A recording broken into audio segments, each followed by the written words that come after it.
જ્યારે આજે એક સુંદર અવસરની આપણે સૌ રાહ જોઈ રહ્યા છીએ, એવા વડતાલના તમામ શિખરોને સુવર્ણથી મંડિત કરવાનું સ્વપ્ન જે સત્સંગી માત્રને હૃદયમાં રહ્યા કરતું હતું, એને બહુ ઓછા સમયની અંદર ભગવાનની કૃપાથી એ અવસર આજે વડતાલ ધામને આંગણે આવી રહ્યો છે. વાલા ભક્તો, આપ સૌ જાણો છો એ પ્રમાણે વડતાલની અંદર રહીને વર્ષો સુધી જેમણે ભગવાનનું ખૂબ ભજન કર્યું અને પોતાના ભજનના પ્રતાપે કરીને અનેક ભક્તજનોને, અનેક મુમુક્ષુઓને વડતાલ વિહારી શ્રી હરિકૃષ્ણ મહારાજ તેમજ અક્ષરભુવનમાં બિરાજતા શ્રી ઘનશ્યામ મહારાજના વિશે ખૂબ પ્રતીતિ કરાવી એવા ખૂબ ભજનિક તપોનિષ્ઠ સંત અક્ષર નિવાસી શ્રી કૃષ્ણજીવન સ્વામી અથાણાવાળા સ્વામીની સ્મૃતિમાં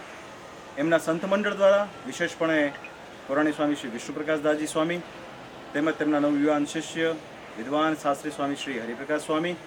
તેમજ તેમના મંડળના તમામ સંતો અને અથાણાવાળા સ્વામી વિશે જેમને ખૂબ હેત છે એવા એમના પરિવારના તમામ ભક્તજનો દ્વારા એક એવો સંકલ્પ કરવામાં આવ્યો કે વડતાલ મંદિરની અંદર એના 3 શિખરોને આપણે સુવર્ણથી મંડિત કરી અને ભગવાનને રાજી કરવાનો એક પ્રયત્ન કરવો છે. તે અનુસારે છેલ્લા 1 વર્ષથી એની તડામાર તૈયારીઓ ચાલી રહી છે અને આગામી કારતક માસની અંદર જ્યારે ભવ્યથી ભવ્ય રીતે વડતાલ વિહારી શ્રી હરિકૃષ્ણ મહારાજ લક્ષ્મીનારાયણ દેવના પાટોત્સવનો પ્રસંગ આવશે, ત્યારે સ્વામીની સ્મૃતિમાં એમના પરિવાર દ્વારા, એમના સભ્ય સત્સંગીઓ સમાજ દ્વારા સુવર્ણના શિખરોને અનાવરણ કરવાનો એક અવસર આવ્યો છે. ત્યારે આ પ્રસંગે મૂળ સંપ્રદાયના તમામ ભક્તજનોને અમે અંતરથી એવી ભલામણ કરીએ છીએ. આમ તો શ્રીજી મહારાજે જે એના તમામ ભક્તોને એવી ભલામણ કરી છે કે અમારા આશ્રિતોએ કાયમ વણતેડે વડતાલમાં જે 2 મુખ્ય સમૈયા મહારાજે બાંધ્યા એવા ચૈત્રી સમૈયામાં અને કારતક સમૈયામાં સૌએ પધારવું.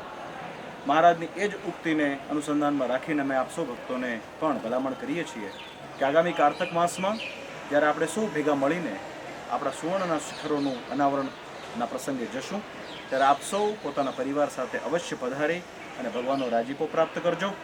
અને આ એક બહુ મોટી તક જે આપણને મળી છે એમાં સહભાગી થઈ અને ભગવાનની પ્રસન્નતાના અધિકારી બનજો એવી અમારી ખાસ આ પ્રસંગે ભલામણ છે.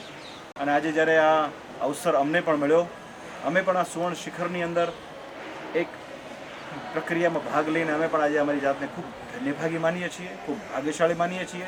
અનંત કોટી બ્રહ્માંડના ધણીએ જ્યાં પોતાના સંપ્રદાયનું કેન્દ્ર સ્થાન બનાવ્યું હોય અને મહારાજના 500 પરમહંસ પૈકી બ્રહ્માનંદ સ્વામીએ જે મંદિરની આવી સુંદર અને દિવ્ય બનાવટ કરી હોય, આજે પણ જોઈ શકીએ કે આજે આટલા વર્ષો પછી પણ આપણને જ્યારે આ મંદિરના દર્શન કરીએ અને એના નિર્માણના દર્શન કરીએ ત્યારે આપણને ખ્યાલ આવે કે મહારાજ કેવા હશે કે જેના સંતોએ આવા વિરાટ કાર્યો કર્યા છે. મહારાજ કાયમ આપ સૌ ભક્તોને આવું ગૌરવની લાગણી અપાવતા રહો અને સત્સંગમાં આપ સૌ ખૂબ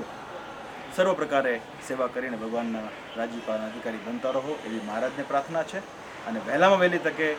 વડતાલના 3 શિખરોનું સરસમાં સરસ